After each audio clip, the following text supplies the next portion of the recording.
Section E, finally nakita namin ang preview at trailer. The last time kasi, meron pa lang kayong mga workshops. Pero mas makulit na kayo ngayon, mas nakapag-branding kayo, Andres. How was it? Nakailang tapings na kayo? Kasi parang may namimiss ka ng mga events nyo ng family mo, like the MBT Christmas group party. Wala ka doon because I think you're busy with the taping of Ambo Channel Section E. Yes, I did. Naging busy ako sa taping ng Ambo Channel Section E, so I missed out on some events with the family, but it's definitely worth it kasi we got a lot closer as a cast together. Parang we all just vibe with each other and we can connect easily with each other. Tapos ang saya ng taping namin, it's really a good experience every time. And we always come to set excited talaga and ready to perform. Yeah, at parang mas makukulit kayo ngayon at mas matindi na yung banding pagsasama nyo, di ba?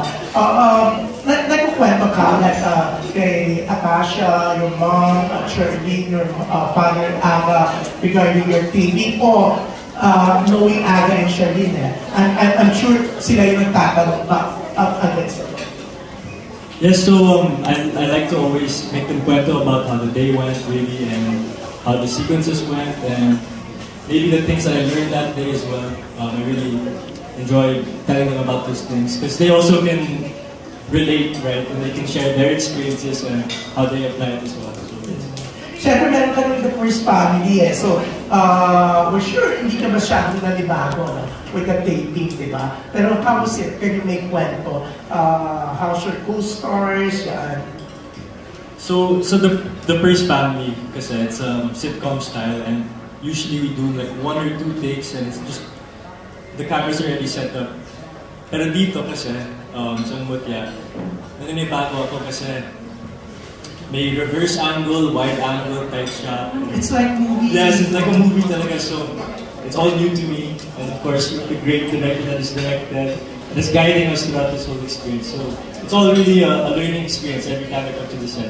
Yeah, so mas mahirap, no? Unlike your sitcom na sobrang dali, di ba? O pwede mag-take, but walang masyadong maraming angle ang kailangan kasi iba't ibang camera, no? So, direct, it's a film time, no? And okay naman, naka-adapt naman ba kaagad si Andres? Yes, Sir June. Actually, I'm very surprised. At first, I was syempre being careful, showbiz royalty, right? Baka hindi ko pwedeng pagalitan, baka hindi ko pwedeng sigawan. But the thing about Andres is that siya mismo, kumukusa siya to really learn kung ano yung craft. And even yung bonding activity na notice mo nakakulitan, si Andres yung pasimuno na may GC sila ng mga lahat ng Section E boys, nag-invite siyang mag-basketball sila together. Kaya ngayon, parang all for one, one for all na talaga sila. So, yun yung appreciate ko Andres na kahit na isa siyang mula, okay lang na sigawan. Okay lang mag-hit. Okay lang na talagang pipigain mo. And wala sa kanya. Kasi he wants to learn, he wants to hone his craft. So you mean nasigawan mo siya? Hindi naman po. Ano lang, like for example, yung sa mga normal naman sa isang director, pag sobrang, impatient na, minsan sisigaw ka, ano ba, gano'n. So, okay, hindi naman yun sa kanya lang. Kumbaga sa lahat yun, like, pag magulo, makulit, yung parang behave. Kasi makulit talaga sila, 16 boys eh. So, ang hirap talaga nilang i-control. Pero, yun yung pinakatakot ko kasi baka yung iba, baka magkaroon ako ng special favor kasi Andres mo lang siya, yung parang yung iba hindi ko yan. Pero, equal yung treatment sa lahat at okay lang sa kanya. Bumabanding siya sa iba, tumatambay siya with them, nakikipagkulitan siya with them. So yun talaga yung pinaka-na-appreciate ko kay Andres. Yeah, oo. Ako, nalilito sa mga naging kaibigan niya sa Madrid, is really like that. Down to earth, mapagkaibigan, walang pinipili. Pero direct napatunayan niya bang anak siya ni Aga Mulak? Siyempre, Aga is known for talagang one of the best actors sa ating industry, di ba? So, si Andres ba, lumabas na ang pagiging anak ni Aga na magaling kumarte? Mag-pressure siya doon. Ayaw na lang nako-compare siya, but definitely he has it. Nakita mo naman in a short amount of time, from the day 1 hanggang ngayong day 9, ang laki ng improvement. From the Tagalog, from the nuances, from the acting, ibang-iba mula nung nag-start kami sa workshops. So, ito pa lang yung first niya na narrative, so what more kung mahasa na siya, mas marami pa siyang gagawin. So, I'm just excited kung saan papunta yung career niya. Yan! Si Direk na yan, no? Alam mo naman, maraming magandang projects yan. Apang nahihiring, no? Yung mga sinabi na yung mga papuri niya. Anong napipil mo ngayon? Sorry, could you please? Anong napipil mo ngayon? Anong narinig mo yan? Sa totoo lang, I feel super touched, you know, and knowing that I get to work with a great director that is directed in my first serious project, my first serious project. You know, it means a lot, and I'm really glad that he's taking good care of us and me as well. Yan. Anyways, Sinigil ni Mr. Drew Lale na Babante. Next up, it's Alan Sancoan ng Stars Photo. Hello, good afternoon. Congratulations sa trailer, Direk and the rest of the cast. So, parang cinematic yung dating at ang galing ng nakakilig yung mga eksena. Yung first question ko to Direk, kasi parang, parang this is a new team, love team, di ba? Parang sila Andres and Ashtin. So, alam naman namin, isa kayo sa mga nagpasikat ng mga love team dito sa Pilipinas, nila Lisken, di ba?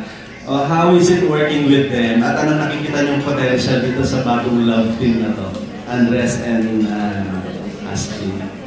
Actually, sobrang laking potential po. Simulan ko na sa diba yung formula naman talaga is opposites attract. At dun pa lang, so kumbaga kikiligin kayo pag medyo they come from the opposite side of the world and then hanap mo yung common, what's common in them, paano sila magpo-connect. So, dun pa lang sa personal background nila, yung parang na-excite ka na kung anong pwede mangyari once na yung plot is maiilaman sila sa isa't isa.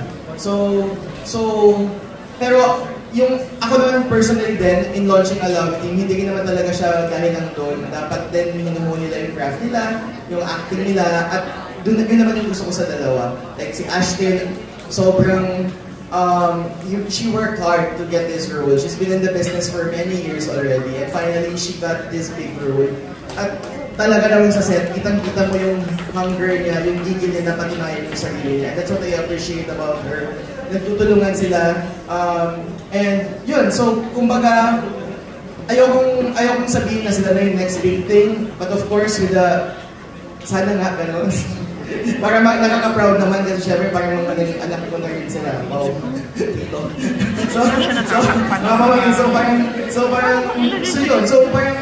yun naman like for me as a director, alam ko naman yung purpose ko is for me to make the dreams of these actors come true.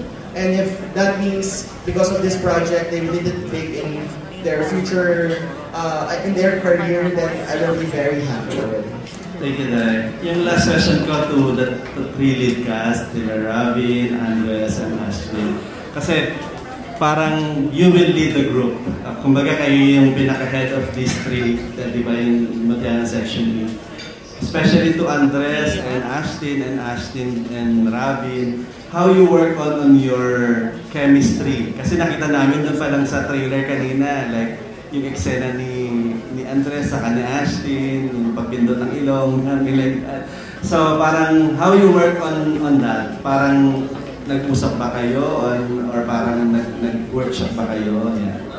Yung chemistry po namin sa tatlo, siguro mas naging okay after yung workshop. Tapos, si Ash kasi, naka-work ko na siya before sa The Ship Show. And kaya hindi namin nakakayaan sa isa't isa. Tapos si Andres naman, nung una ko siya nakita, talagang nagulat ako eh. Kaya, syempre mula.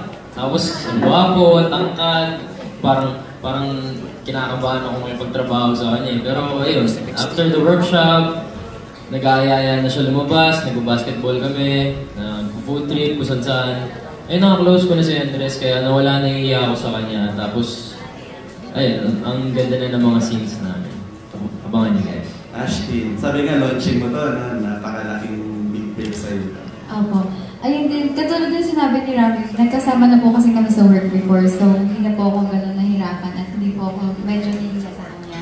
And kay Andres, nung una nahihiya talaga ako. Hindi ko alam kung paano siya i-approach. Kasi natatakot ako, baka di mapansin, gano'n. Pero hindi, siya ba yung nauna nag-approach sa amin lahat. Tapos, pinakilala niya pa yung sarili niya. And, nung siguro, ang effort na ginawa ko lang nung after namin mag-photoshoot ba yun, nagawa ko ang GC namin tatlo para mas maging close kami. Tapos, after nun, wala, okay na. Nag-chat na lang kami. Sobrang natural na lang. Hindi na pinipilit. Yan po. Thank you. How about Andres? Para sa akin, feeling ko nga that the chemistry from day one for all three of us, nandyan na. You know, I felt like from the day that I met these guys, or everyone in the cast, like I felt comfortable, and I know as well that they felt comfortable with me after a while. Pero yun lang, I just felt na from day one, it was all the right things coming together. Yeah, ganun. Thank you. Again, congratulations, Matian and Section. Thank you. Alan Sancoen ng Stars Photo.